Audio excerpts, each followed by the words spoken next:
Are you struggling with loss in your life? Let God's love, comfort, and faithfulness fill your heart.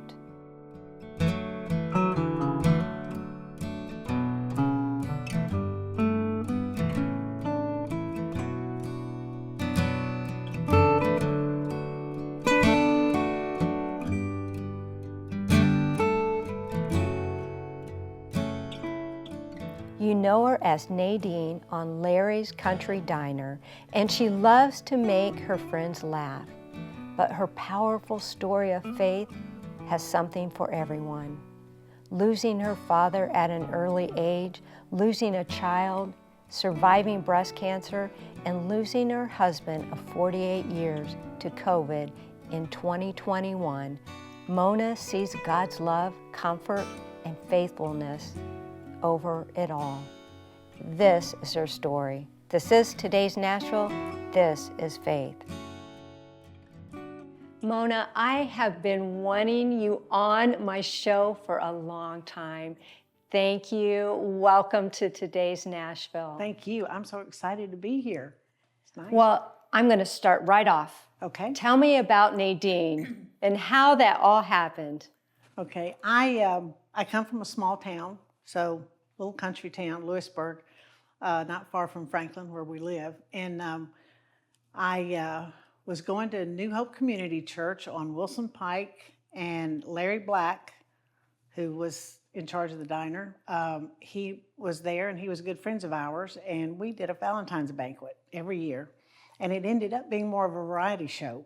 And I had a friend that I had dressed, she dressed up like an old lady, and I did too, and we walked in and we would roast people that were there at the banquet. And that's where it started. Larry loved it. Our preacher hated it because he thought we were going to run people off, and probably 35 families maybe, but other than that, we did a really good job. But no, who would you really roast? didn't. Just your friends and everything? Oh, anybody that was there. We knew enough. It was a small church, so we knew enough about everybody that we could do some things like that. And so Larry called me one day and he said, I've got this great idea for a diner show and have classic country music coming in. And he said, would you bring Nadine on for, say, 5 minutes? And I didn't even hesitate. I said, oh, yeah, that sounds like fun. Not thinking, I didn't even pray about that one, but I knew later that God was in that. But and it was just so much fun. We filmed for 14 years. 14 years. And did 11 cruises. I bet you were on a lot longer than 5 minutes, though. Well, you could interact. Yeah. There was no script on the diner, which is not always the best thing, but Larry told us, he said, if you dig a hole, you dig your way out. We're not stopping tape. So we didn't stop tape. We just kept rolling. If we screwed up, we made it. But I think the fans loved that. I mean, we were, it's very real. So they could see how, thank goodness our audience was, mainly 65 to 100. So they didn't always hear us, or they didn't understand it all. So that or was just good. kind of went over their heads. Yeah. What are some of the most memorable moments on the set can you think of? I met so many great people doing that. Joey and Rory Feek being on. I mean, we were close. We were good friends, and so I was very close to Joey. So that was a toughie. And we were in Branson doing a show every year. We did 1 week of shows, and they came there, and that was their last time to sing on stage. I cried all during the show. She came over to me and says, Mona, you've got to stop this. Just the people that I've met. I got to drive an ATV on the show and scared Keith Bilbrey to death. He was in there with me, and I don't know why they allowed me to do that, but they wanted me to do it. So, but there was a lot of good moments on the show. I just don't, there's so many. So when you're on the set, no scripts. No scripts, no. Mm-mm. So how did you go ahead and make everybody laugh? Well, I knew when I came on, I was going to have a set number of things that I would say, that I was going to say. So I had mine pretty much in my head, and Larry was really bad about getting me off topic. And so And then I would say something, I'd tell a joke, and then he would go, and I said, you know what, I can tell them to you, but I can't understand them for you. And so when he got me off track, which he loved to do, then I would just sort of wing it. But it seemed to work out every time. I mean, we really enjoyed it. It was more like having a family group together, so it was easy. It was a weekly show. It was a weekly show. Mm-hmm. Yeah. That is a lot of work for 14 years. So you didn't expect it to go that long, or? No, I told him, I said, you need to stop this pretty soon because I'm running out of material. We're going to have to repeat. But he said, I'm going to quit at 80. And when he turned 80, then that's when we stopped. And it was time. We had lost Jimmy Capps. Yes. I had Michelle on the show. Yeah, I love Michelle. Beautiful. Yeah. And when Jimmy passed away, it was, I don't know, it was just different because we'd been a family for so long. And Ben Hall came on to play the guitar, and he was wonderful. I love Ben, and that worked. But it was, I think it was time for it to stop. Even though we get a lot of fans saying, "Oh, I wish it was back on," but I think there's a time when you've got to. You know when it's time. Yeah. What happened after the show ended? Where did God lead you? Well, I really, I was sort of relieved. I'm not one that's out there looking for, got to have the applause and that kind of thing. But I go to Brentwood Baptist, and we have a seniors group there. And so I did Nadine. I do that every once in a while for them. But that's really the only thing. Now, do you roast there? I do. What's a pastor? Not too many. No. I don't roast the people there. No, I don't. I don't do that. I tell a lot about Homer's family, and some very sarcastic remarks about Homer's family and my husband, and that kind of thing. But and just little stories or whatever. A lot of it is about us as we were growing older. Since it's seniors, they all understand it. They all relate to that.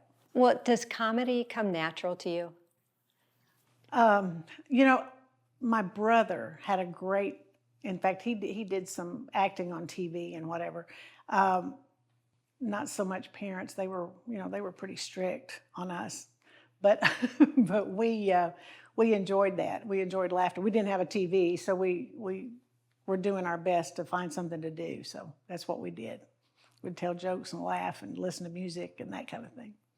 I look back at you, and you're making a lot of people laugh. But life has been a challenge. You've really have gone through a lot of things in your life. Yeah, several. And we're going to talk about that. A lot of loss, a lot of challenges, and we're going to talk about your faith and how God has been pulling you through it all. Yeah. We'll talk about it when we come back. Okay.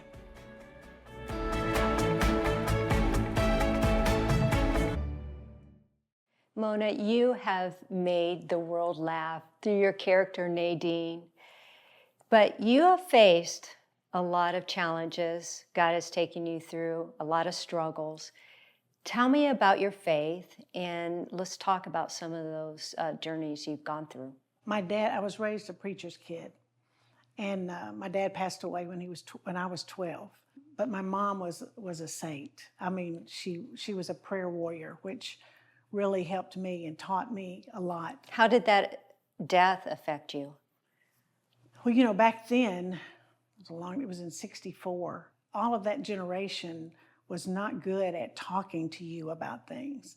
And so my mom was dealing with her own grief. And she had never worked outside the home.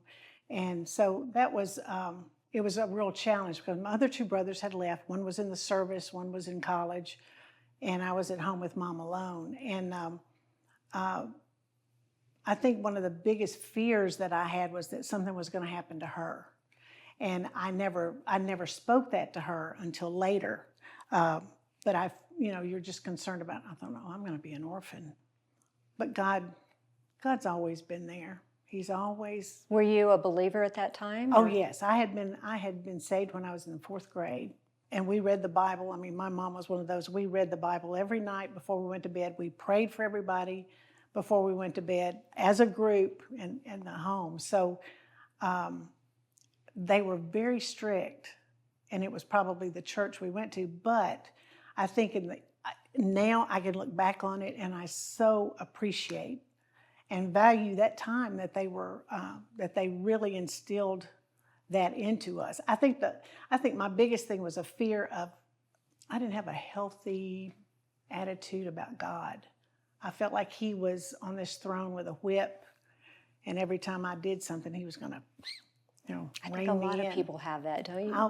I can't tell you how many people I've talked to about that. So it takes a while to. When did that turn for you? I was in my late 20s. Okay.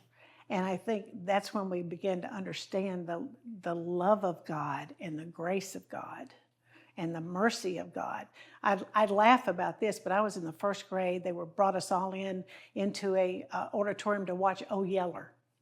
And I sat there gripping the edge of my seat because I thought, oh my goodness, God's going to come back and I'm going straight to hell because I'm watching a movie. And you think about that for a 6-year-old.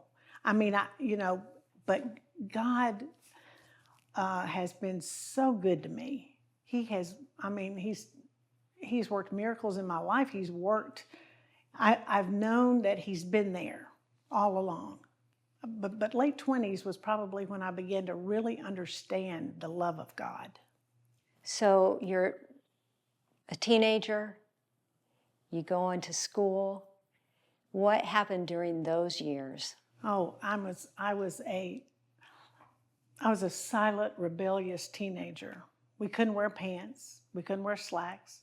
So I had gone and bought my jeans and took them to my girlfriend's house, and we'd leave my house in a dress or a skirt, go over to her house, change into pants, and then we were riding around. Dairy Queens and, really. Did you get caught? No, I did You not. did not get caught. I went to her house one night. We were out, came home. My mom's car is in their driveway. And I thought, she's checking on me. So we had to run to my house. Thank goodness it was a small town. We ran to my house. I put a skirt on, then we went back home. And the funny thing is the guilt that this kind of thing took hold on you because you felt guilty of everything.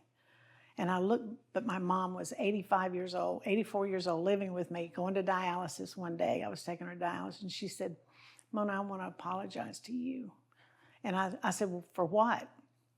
And she said, I am so sorry that I made you do things like not be able to wear pants, not be able to cut your hair, not be able to do those things. She said, your dad died, and I always felt like people would look at me if you did anything or you were doing something wrong.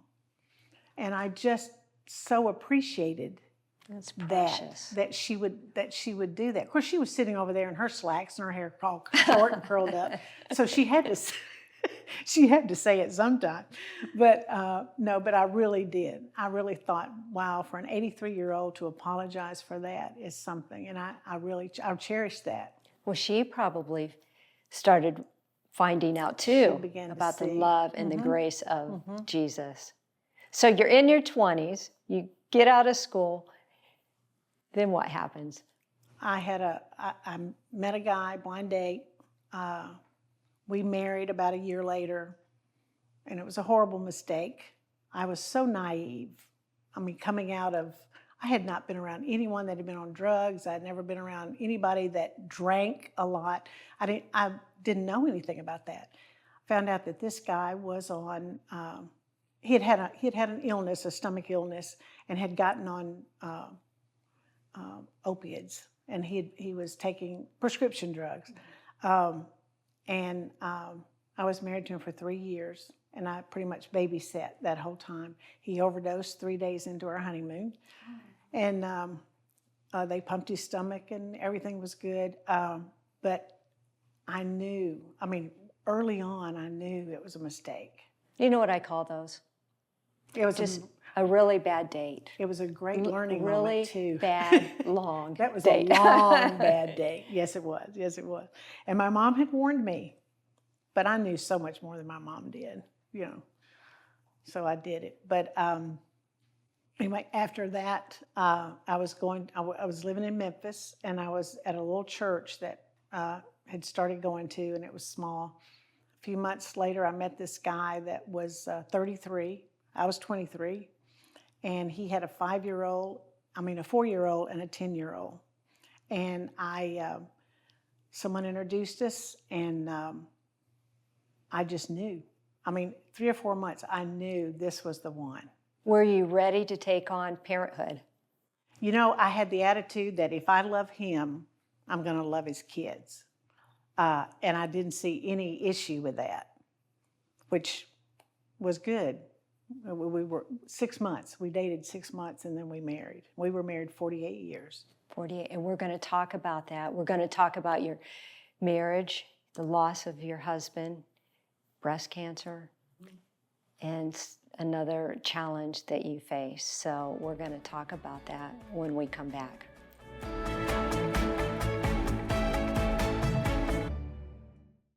Mona, you mentioned that you were married 48 years. During those years, you went through a lot, still laughing, still smiling. Let's talk about some of those trials that you faced. Well, when we married, a year later, we were married for a year, and then we got custody of his 2 children, they were 5 and 11. And the 11-year-old was special needs. And he was one of those kids that sort of fell through the cracks. He had a college level of history, and then he would have a 3rd grade level of math. So is that kind of thing. And he had scoliosis. We went through 5 major back surgeries during all of that time. And then, and he lived with us all of his life. He passed away at 37 with an aneurysm. A neat kid. He worked like at McDonald's, and he worked at the Marriott. He did things like that, and I would take him to work, and he didn't drive. I would take him to work and pick him up. It would be a shock. It was a shock because we found him. We'd come home from church. It was on a Sunday, and he always took the paper in, read the paper, and we went in to check. It was winter time. It was January. And we went in to check our heater because it seemed like it wasn't working right. And Dave went in and in his bathroom to look out the window, and we found him on the floor. But it was very quick, you know. Even in the grief, God was with us, and we had always been concerned if something happened to us and he was still alive, who was going to take care of him and those kind of things. And we knew where he was, so we were okay. We were okay. And then on top of that, in 2005, my bonus daughter, Rhonda, she lost her birth mom to cancer. And so we dealt with that in March. And then in April, I had a mastectomy for breast cancer. That must have been extremely difficult for you. What was going through your mind when you found out that you got the diagnosis? Well, I think the biggest one was Rhonda was, she was already out of school. And in fact, she was married at the time. We had a son at home. And so I was concerned about that, you know, what's going to happen to him. There again, I had a lot of people praying for me. And I really felt that peace that just comes over you, that you know it's God. It can't be anything else. And I had a nurse friend of me tell me that, this is very painful the way they're going to do this. So it's really painful. And so I was scared to death in the morning. You know, they come into the room and say, okay, we're going to stand up and we're going to do this. And I gingerly got out of bed and stood up, and there was nothing. And I thought, well, this isn't that bad. So, it was fine. It was now, not a good was experience. This was 2005. Okay, you weren't doing Larry's Country Diner at this time? No, we started 2009 okay. doing that, yeah. And then in September, my mom passed away, all in 1 year. So it was just those One thing after one another. thing after another. And Where was your faith at this time? oh, it was strong. I knew when God brought me out of the cancer, and I knew when my mom was living with me at the time, and I knew she had a stroke, and we found her, and she couldn't speak.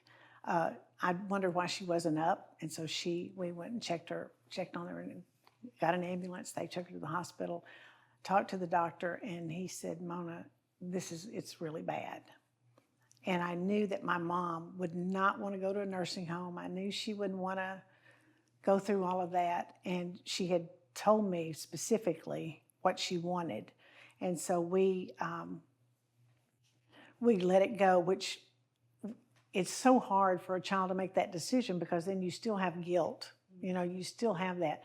But the nurse had told me she's got about a week. And so I had told her, I said, "Mom, I'm going to run home, take a shower, and I'll be right back." And I left my niece with her, who is a nurse. I had no more, and that was on a Monday, and they told me it'd probably be the weekend. I got halfway home, and my niece called me and said, "Mona, she's gone." Mm. And so I just really felt like she didn't want me there. And I do feel like sometimes I've seen it so many times where this has happened, and I feel like God gives you just enough that you just can enough, handle. yeah. And I'll never forget coming back to the hospital and was sitting there with our family, and this nurse walked in, and I don't even know her name to this day, but she walked in, stood by my mother's bedside, and sang my mom's favorite song that she sang all the time. And I said, you know, there's God again. I mean, he has just the song that C.C. Winan sings, the goodness of God. Goodness of God. I mean, He is it so is good. so real. And it's, I always say, you know, when God's if he's got my days numbered, that's all I've got to think about. That's okay. You had another major loss too. You lost your husband. Yes. I lost him 4.5 years ago. And it was COVID, unexpected. He woke up on his birthday, on his 80th birthday, and took him, he had a fever. And so I was real concerned about pneumonia. We took him to the hospital, and they put him in, they had 35 patients with COVID there at that time. And it was in 21. And he told them on the front end, if I go downhill, nothing's doing. You know, you can put oxygen on me, but don't intubate me. So I was there on Thursday and Friday, and then Sunday night, they called me at 1 o'clock in the morning and said, his heart's racing, we need to do something. And I said, okay, I'm on my way. And she said, don't come up because you can't come in. And so I just stayed by the bedside, and I stayed at home waiting on the phone call. So they called me at 3 and said, bring your kids and come on down.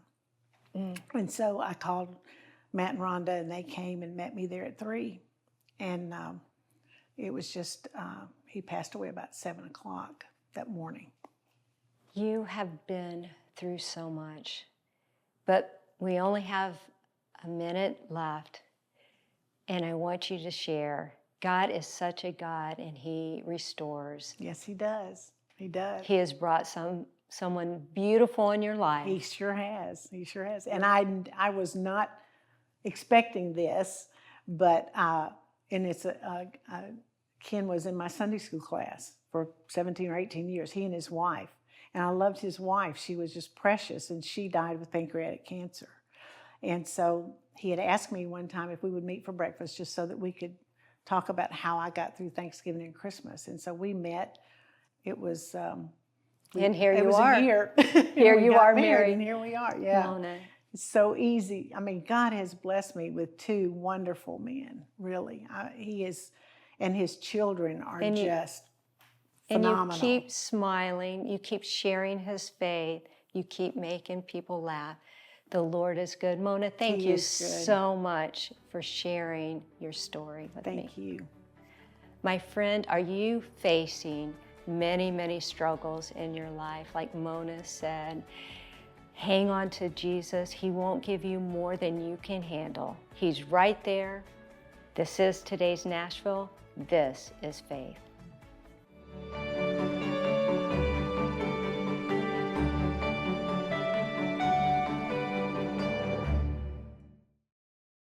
Cornerstone Television wishes to thank all our faithful viewers whose consistent prayers and financial support have made this program possible.